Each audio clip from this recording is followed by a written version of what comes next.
selamat datang di Wi-Fi Walking in Faith with Immanuel. Bersama saya Rahel, Timothy, Stella, dan Damar. Nah, di podcast ini kita sama-sama akan bahas banyak topik seputar kekristenan. So, jangan sampai ketinggalan setiap episodenya ya. Selamat mendengarkan.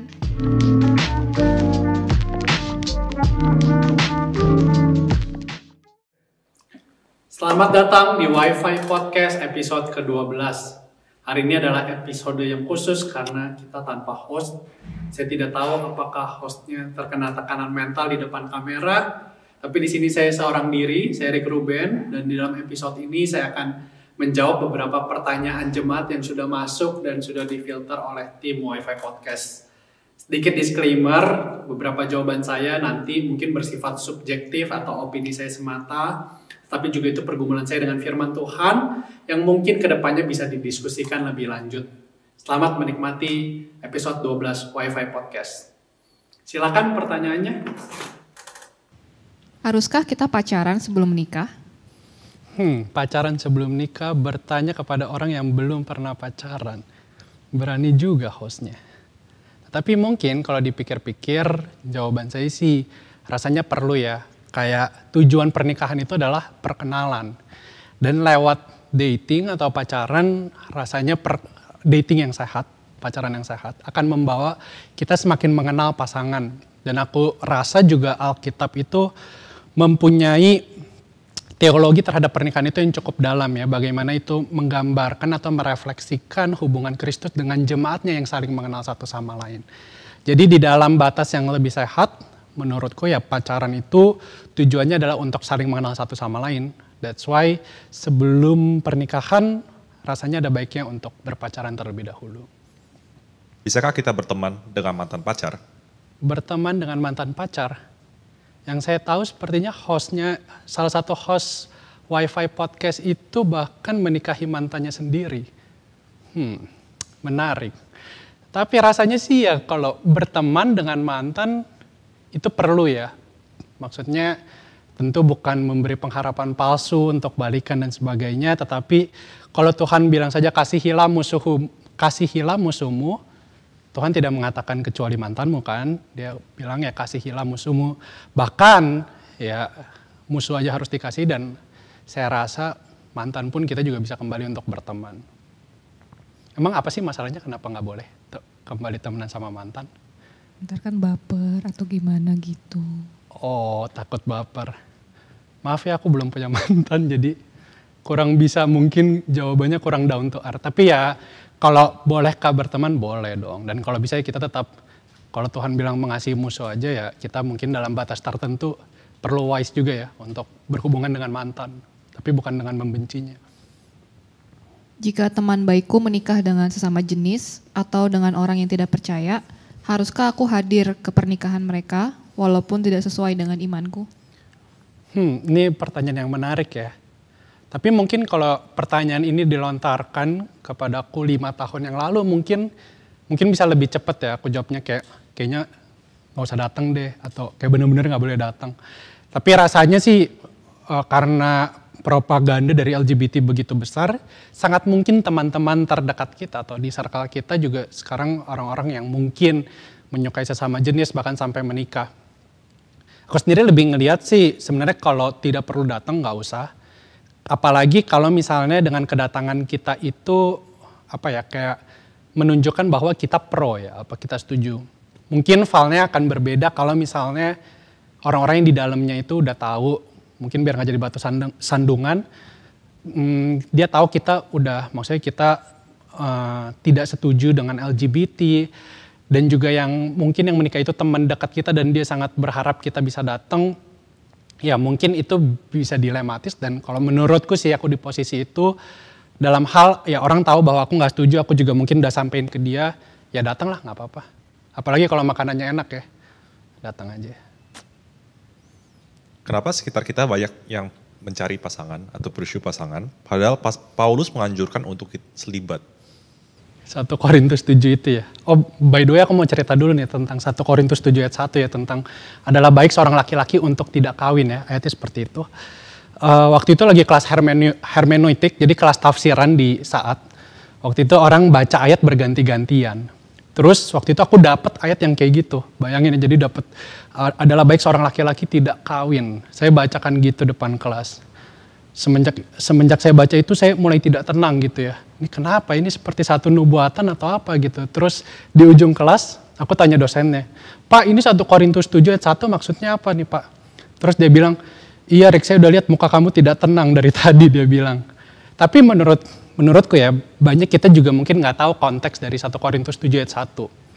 Jadi seakan-akan kayak Paulus mungkin strictly nyuruh kita untuk tidak menikah. Tapi sebenarnya kalau kalian baca di ayat 2-nya, dia bilang ya kalau misalnya kalian punya sexual desire, menikahlah, dia bilang gitu. Dan ya waktu itu konteks Korintus, by the way di Korintus itu jemaatnya itu banyak sekali orang-orang yang bergumul dengan dosa perzinahan seksual. Dan banyak juga orang-orang yang tidak percaya karena waktu itu kekristenan masih baru dan minoritas juga. Sehingga di dalam konteks 1 Korintus 7 itu juga Paulus lagi jelasin tentang orang yang menikah tetapi tidak seiman gitu. Dan dalam hal itu ya Paulus mengatakan ya mungkin daripada kamu menikah gak seiman. Atau misalnya lebih baik kamu ya jangan menikah. Tapi kalau misalnya kamu juga misalnya punya sexual desire, ya kamu menikahlah gitu loh. Jadi Paulus bilang kalau nggak salah di ayat 6 ya. Aku bacain aja 1 Korintus 7 ayat 6 itu sebenarnya bukan perintah yang Paulus kasih tahu.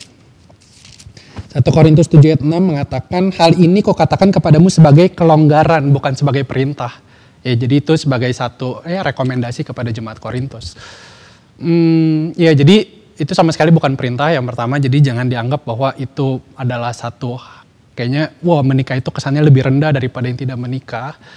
Tapi di sisi lain mungkin bagus juga kalau setiap kita, apalagi sebagai orang-orang yang sudah menyerahkan hidupnya bagi Tuhan, boleh juga mungkin kita berdoa tanpa harus merasa tabu, Tuhan apakah saya juga dipanggil untuk menikah? Atau misalnya ya saya memang Tuhan pengen mungkin lebih mengkhususkan dengan panggilan selibat ini sesuai 1 Korintus 7. Nah itu mungkin aku rasa perlu keberanian. Dan aku juga berapa kali sebenarnya tergoda untuk mendoakan itu tapi serem ya. Jadi tidak tahu. Nah ya.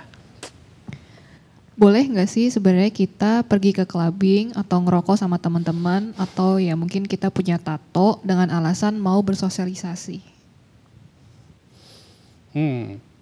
Ya sebenarnya pertanyaan boleh nggak boleh ini agak menjebak ya. Karena sepertinya saya ini seorang yang legalistik gitu ya. Kayak polisi, oh ini boleh atau nggak boleh. Sebenarnya kan kita semua manusia berdosa ya. Kita tidak melakukan pun, kita adalah manusia-manusia berdosa. Bahkan kita melakukan hal itu karena kita sudah terlebih dahulu natur kita adalah seorang pendosa. Saya juga merasa saya tidak berdosa daripada orang-orang yang ditato atau orang-orang yang clubbing. Kita sama-sama orang berdosa. Nah tapi Paulus di 1 Korintus 10 biasa kalau tanya kayak gini ke pendeta gitu, dia biasa kasih defense-nya dari 1 Korintus 10 ayat 23. Mungkin pernah dengar, segala sesuatu diperbolehkan benar, tapi bukan segala sesuatu berguna. Segala sesuatu diperbolehkan benar, tapi bukan segala sesuatu membangun. Jadi yang pertama aku lihat, mungkin motivasinya juga ya.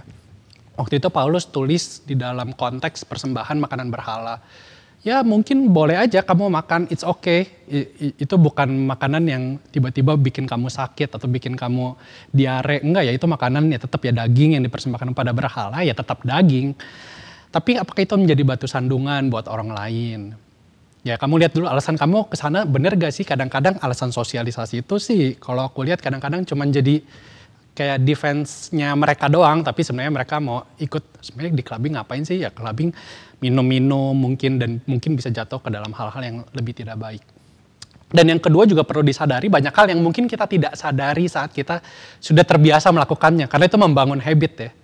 Jadi kalau alasan tadi motivasi mungkin kita sadari ya, tapi banyak hal yang kalau kita udah iyain, kita ikutin, ya udah kita ke clubbing terus, itu bisa jadi habit. Nah kalau ada masalah habit ini Mazmur juga bilang kayak misalnya Mazmur 1. Mazmur yang terkenal nih ya, berbahagialah orang yang tidak berjalan menurut nasihat orang fasik, yang tidak berdiri di jalan orang berdosa, dan yang tidak duduk dalam kumpulan pencemooh. Mazmur gak bilang kayak, ya udah nih kamu jadi eksklusif, jauhin para pendosa, mereka jauh lebih berdosa dari kamu. Enggak, tapi saat kita masuk ke mereka, sadari juga bahwa ada habit-habit yang mungkin nanti kita akan juga terbangun. Nah itu juga aku rasa perlu hati-hati. Jadi kalau saya sih bilangnya bukan boleh nggak boleh, tapi kalau kita mempertimbangkan seperti itu, stigma sosial dan sebagainya, saya merasa kok tidak pantas lah kita sebagai anak Tuhan juga untuk melakukan hal tersebut. Streaming illegal, yes or no? Bukan download. Streaming illegal, yes or no? No lah ya, jadi namanya aja ilegal ya. Menjebak nih pertanyaannya. Tapi sih, ya aku juga gak mau munafik juga.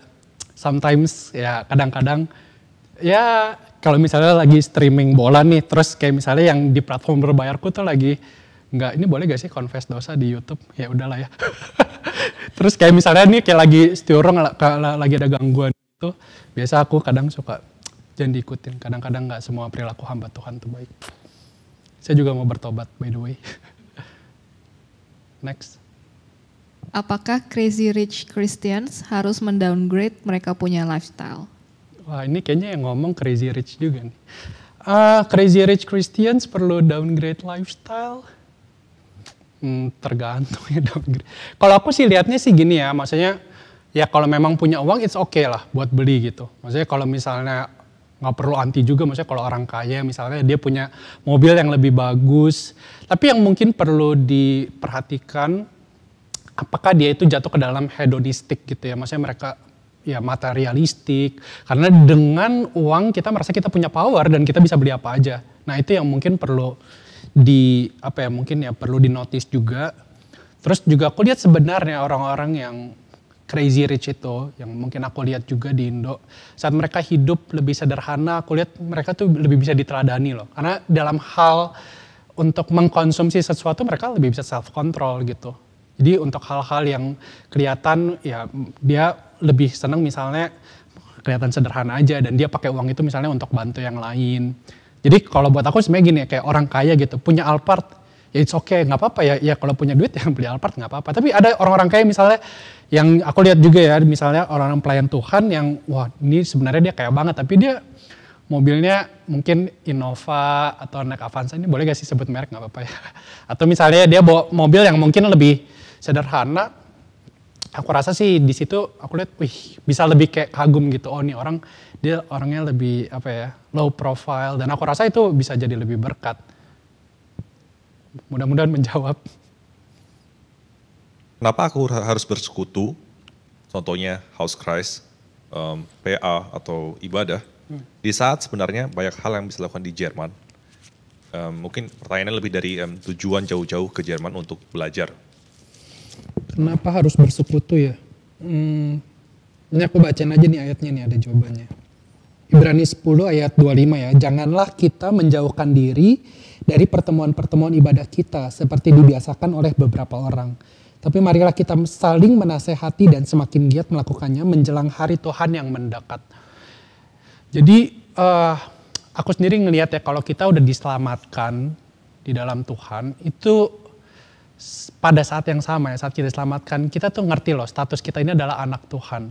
Sehingga saat kita dimanapun kita berada, kita tahu bahwa base camp kita ya, kayak kita ini kan sebenarnya lagi sebagai anak Tuhan sedang mendirikan kerajaan Allah di dunia ini. Kita tahu bahwa kita punya base camp itu adalah di persekutuan orang-orang percaya gitu. Kita bukan dipanggil sebagai lone ranger atau sebagai single fighter, tapi kita adalah orang-orang yang telah ditebus di dalam Kristus dalam satu persekutuan.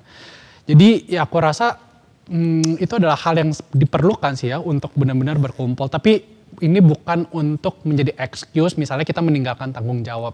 Karena aku rasa kita studi itu juga dengan kesadaran kita adalah anak Tuhan, kita bisa menyadari bahwa saya pun sebagai student yang nantinya saya akan mendalami ilmu ini adalah usaha saya juga, panggilan saya juga untuk mendirikan kerajaan Allah di dalam bidang saya. Jadi itu juga perlu dipertanggungjawabkan secara serius juga di hadapan Tuhan. Jadi kalau misalnya ada ujian, musim ujian, saya rasa nggak perlu sampai merasa berdosa, nggak ikut House Christ atau nggak ikut PA, it's okay sih kalau menurutku nggak apa-apa. Cuman ya tadi kayaknya kalau kita udah sebagai anak Tuhan, rasa untuk kita bersama-sama sebagai satu umat Tuhan, bekerja bersama, melayani Tuhan, dan sebagainya itu adalah hal yang perlu. Jika orang tua kita adalah wakil Allah di dunia ini, apa yang harus kita lakukan jika orang tua kita tidak melakukan tugas tersebut? Misalnya kita nggak bisa respect sama mereka karena satu dan lain hal. Iya, ini aku lihat sih pergumulan yang sulit ya. Kalau ya kita tahu ya bahwa di dalam firman Tuhan kita dipanggil untuk menghormati orang tua kita juga tahu bahwa orang tua adalah wakil Tuhan. Tapi bagaimana saat itu tidak berjalan bersama dengan firman Tuhan? Yang pertama kita perlu tahu bahwa otoritas tertinggi adalah firman Tuhan dan kebenarannya. Jadi saat orang tua itu tidak sejalan dengan firman Tuhan, aku rasa kita punya alasan yang kuat untuk kita lebih mempertahankan apa yang Tuhan berikan kepada kita. Tapi aku juga percaya bahwa di sisi lain Tuhan itu punya rencana yang indah ya buat setiap keluarga yang ada. Maksudnya nggak ada yang kebetulan. Kenapa kita lahir di dalam keluarga yang mungkin seems atau kelihatan lebih broken, atau misalnya di dalam keluarga yang tidak ideal. Aku rasa Tuhan tetap punya rencana yang indah buat kita, bahkan buat keluarga kita. Mungkin kita akan membawa damai di dalam keluarga itu ataupun sebagainya. Jadi kalau ditanya apa yang harus kita lakukan, mungkin aku nggak bisa langsung jawab kali. Mesti lihat juga case per case ya, maksudnya kasusnya gimana. Tapi mungkin kalau dalam perspektif aku yang dari budaya timur, mungkin satu sisi ya, kita lebih perlu memperjuangkan keutuhan keluarga atau harmonis keluarga ya, keharmonisan keluarga. Kecuali itu udah membawa kamu misalnya, kamu harus meninggalkan Tuhanmu gitu. Atau kayak kamu harus korupsi gitu, kayak maksudnya benar-benar didorong untuk melakukan dosa. Nah itu pertanyaan dilema itu kita sekali lagi tadi balik ke fondasi kita yang pertama adalah bahwa kita harus menjaga benar firman Tuhan. Tapi sebisa mungkin keep your family safe lah. Apa yang bisa kita lakukan saat berada di keadaan rohanian yang kering atau autopilot mode atau Sogar lagi turun? Ya ini berapa kali aku juga sebenarnya kalau saat teduh ya suka kadang-kadang turun juga ya, misalnya kita nggak selalu kadang menikmati terus saat teduh kita setiap hari. Ya tapi aku rasa kita boleh melakukan evaluasi. Mungkin yang pertama, bagaimana kita melakukan saat teduh itu. Misalnya apakah benar-benar kita udah sediain waktu yang benar-benar gak khusus untuk Tuhan. Atau kita cuma melakukan itu sekedar buka Alkitab yang penting selesai rutinitas, itu kita perlu evaluasi juga. Apakah kita ada persiapan hati sebelum masuk ke saat teduh. Atau misalnya ada kekhawatiran hidup apa gak yang mungkin selama ini kita pikirin, kita khawatirkan, dan itu menyita banyak pemikiran kita daripada pemikiran kita waktu kita saat teduh. Jadi aku rasa evaluasi kayak gitu perlu kita lakukan di hadapan Tuhan secara jujur dan secara tulus. Dan kita boleh berdoa, Tuhan tolong supaya saya juga boleh kembali menikmati firman-Mu setiap harinya. Lalu yang kedua, kita juga bisa libatkan diri ke dalam komunitas. Aku menemukan banyak sekali diberkati ya, kadang waktu saat teduh nggak lagi stagnan atau apa. Tapi pas misalnya denger sharing di House Christ atau misalnya lagi saat teduh, itu rasanya kayak bisa dapat dihidupkan kembali gitu kehidupan spirituality. Dan juga kadang-kadang saat mereka berdoa ya, saat mungkin kita nggak bisa berdoa lagi, kita udah kehabisan kata-kata. Lalu ada teman yang mendoakan kita yang mungkin pergumulannya mirip, atau dia mendoakan yang kita juga ingin doakan, itu ada relief sih, ada kayak rasa apa ya, kayak wah ya terima kasih Tuhan lewat komunitas saya boleh dibangunkan kembali. Jadi itu mungkin bisa yang dilakukan. Gimana caranya kitab yang sekarang kita punya ini bisa tersusun? Padahal ada banyak kitab dari berbagai zaman dan orang yang bikin pun berbagai rupa. Ini sebenarnya pertanyaan susah sih. Ya kalau kenapa bisa terkumpul, itu kita kenal, aku nggak tahu pernah dengar gak istilah kanon?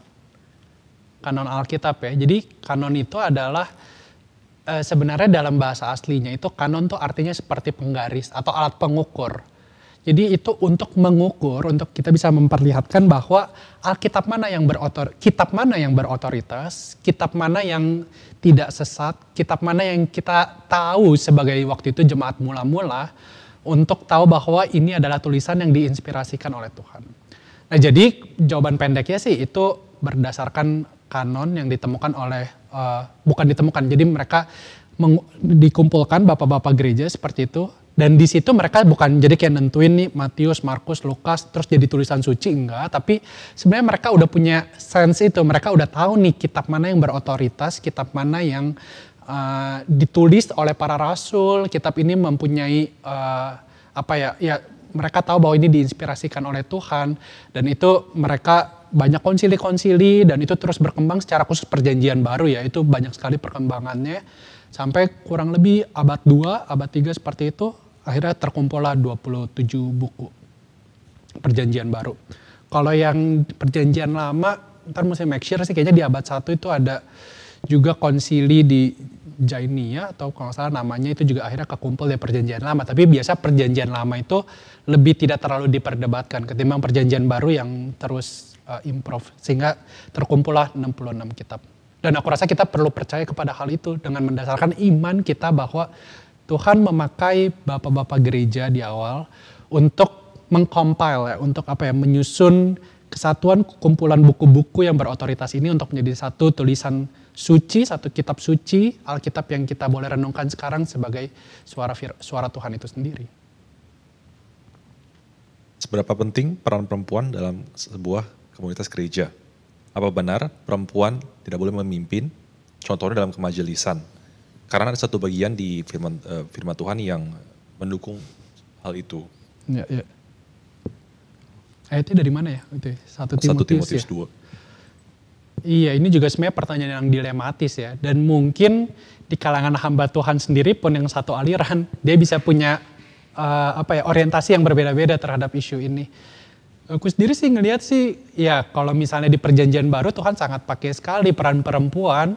Seperti misalnya ada Febe, ada Dorcas, misalnya ada Priscilla yang Tuhan pakai di jemaat mula-mula untuk membantu pekerjaan Tuhan lewat gereja-gerejanya. Dan 1 Timotius itu memang ada beberapa pandangan juga sih. Memang ada yang lebih melihat bahwa Paulus ini patriarki gitu ya. Sehingga dia juga menaruh sistem organisasi gereja dengan sistem patriarki seperti itu. Bahwa laki-laki lah yang ya mungkin lebih punya role, yang lebih punya kapasitas untuk peran-peran seperti ketua, seperti itu. Yang kedua ada yang mengatakan bahwa itu zamannya Paulus saja. Jadi ya itu sebenarnya sudah tidak berlaku lagi di zaman kontemporer sekarang ini. Sehingga ya wanita boleh memimpin in any case. Untuk apapun filenya, apapun kasusnya, wanita boleh memimpin. Tapi ada juga yang ketiga yang aku sendiri lebih condong ketiga ya. Iya Paulus itu menulis tentang hal itu ya, bahwa sepertinya kesannya itu laki-laki itu yang boleh memimpin. Itu karena ada satu gender role ya, ada satu peran gender di sana. Yang aku rasa perlu kita gumulkan juga di saat sekarang ini. Bukan perlu merenungkan sepertinya gini ya, laki-laki ini lebih tinggi daripada wanita. Tapi kita boleh melihat peran keunikan yang Tuhan ciptakan dari gender itu, dari seks itu sendiri. Ada laki-laki dan perempuan yang Tuhan juga punya desain yang berbeda terhadap ya kedua figur ini, kedua ya laki-laki dan perempuan. Dan aku rasa ya ini kita mesti adaptasikan atau kita perlu gumulkan lebih lagi. Apakah misalnya ketua majelis tadi ya contohnya yang kalian pertanyakan, atau misalnya ya apapun lah bidang itu, ya itu bisa wanita atau ya laki-laki. Tapi aku lebih lihatnya tadi tetap ada gender role, ada peran di dalam seks kita masing-masing, jenis kelamin kita. Karena Tuhan ya menaruh kepala keluarga kepada laki-laki dan tidak pernah akan jatuh kepada perempuan. Sehingga ada beberapa tadi ya yang kayak kita perlu renungkan bersama-sama. Aku juga mungkin nggak bisa jawab sekarang juga at the moment, kayak apakah ketua majelis, apakah yang khotbah pendeta itu boleh. Kalau mungkin sekarang sih aku yakin sih kayak kalau ketua majelis sih ya, ini kalau dari opini ku pribadi nggak masalah sih perempuan. Banyak juga hamba-hamba Tuhan perempuan yang Tuhan pakai. Tapi ya itu perlu ada gender role di dalam gereja ataupun komunitas bahkan yang kita bisa gumulkan bersama-sama. Apakah hanya yang percaya Yesus yang bisa masuk surga? Ya, kita ya bergereja di sini di FEG Immanuel, kita punya doktrin yang lumayan jelas ya. Yaitu kita baru lewat bulan reformasi, yaitu doktrin kita dibenarkan melalui iman hanya kepada Kristus saja. Itu fix tuh, kita punya doktrin yang lumayan kuat di dalam hal itu. Jadi keselamatan itu hanya datang daripada iman kepada Kristus. Nah pertanyaan iman itu seperti apa? Aku pernah baca artikel dari R.C. Sproul ya. R.C. Sproul itu dia bilang ada 3 unsur daripada iman. Yang pertama adalah notisia, yaitu pikiran ya, knowledge. Jadi kita tahu nih bahwa Yesus adalah juru selamat, dia mati, dia bangkit untuk menyelamatkan dan kita dibenarkan oleh Kristus. Yang kedua ada asensus. Asensus itu adalah kebersandaran atau persetujuan. Misalnya kalau lagi pemilihan presiden, saya setuju nih, saya tahu nih kalau si Jokowi ini presiden Indonesia. Tapi saya bisa tidak setuju, saya sebenarnya tidak setuju kalau dia presiden. Nah ini beda, kalau asensus itu udah di tahap saya tahu dan saya setuju. Tapi yang ketiga ada yang lebih dalam yaitu fidusia. Fidusia itu adalah kebersandaran. Nah jadi iman itu tidak hanya tahu dan setuju, tapi benar-benar kita bersandar. Bersandar itu seperti kayak misalnya kita main games yang outbound gitu, kita jatuh dari atas, kita percaya di bawah itu ada teman yang pegangin kita. Itu kan kita benar-benar bersandar dan kita tahu bahwa Tuhan adalah juru selamat saya. Sehingga dalam banyak hal saya harus mempercayakan diri saya, kehidupan saya kepada Tuhan. Nah jadi aku percaya tetap ya di dalam, ya saya yakin juga di dalam gereja kita percaya bahwa keselamatan hanya di dalam Kristus saja. Gimana gereja yang sudah mulai tidak percaya bahwa Yesus adalah satu-satunya juru selamat? Iya, ini sebenarnya gereja-gereja yang biasa kita sebut dengan gereja liberal ya. Nggak usah percaya Kristus sebagai satu-satunya. Aku sendiri nggak mau mungkin lihat kayak, oh ini gereja sesat gitu, ini apa misalnya gereja setan atau ini adalah utusan iblis. Mungkin nggak mungkin nggak seblunt atau ngejudge itu. Tapi aku lihat ajaran yang seperti itu cukup berbahaya di dalam ajaran yang tidak sehat. Aku percaya juga bahwa gereja yang baik adalah gereja yang mengajarkan ajaran yang sehat. Hal itu ya mungkin sekali lagi aku nggak berani terlalu judge gimana. Tapi ajaran yang seperti itu tidak akan mungkin membawa good spirituality ya. Maksudnya dengan ajaran yang baik saya juga percaya bahwa spiritualitas yang baik juga akan muncul. Oke, sudah. Ya, begitu saja pergumulan jemaat. Terima kasih untuk pertanyaan-pertanyaannya yang cukup mencobai. Terima kasih juga sudah menjawab. Ya, terima kasih untuk para host. Semoga setelah ini yang episode saya kalian berani muncul di kamera. Oke, selamat.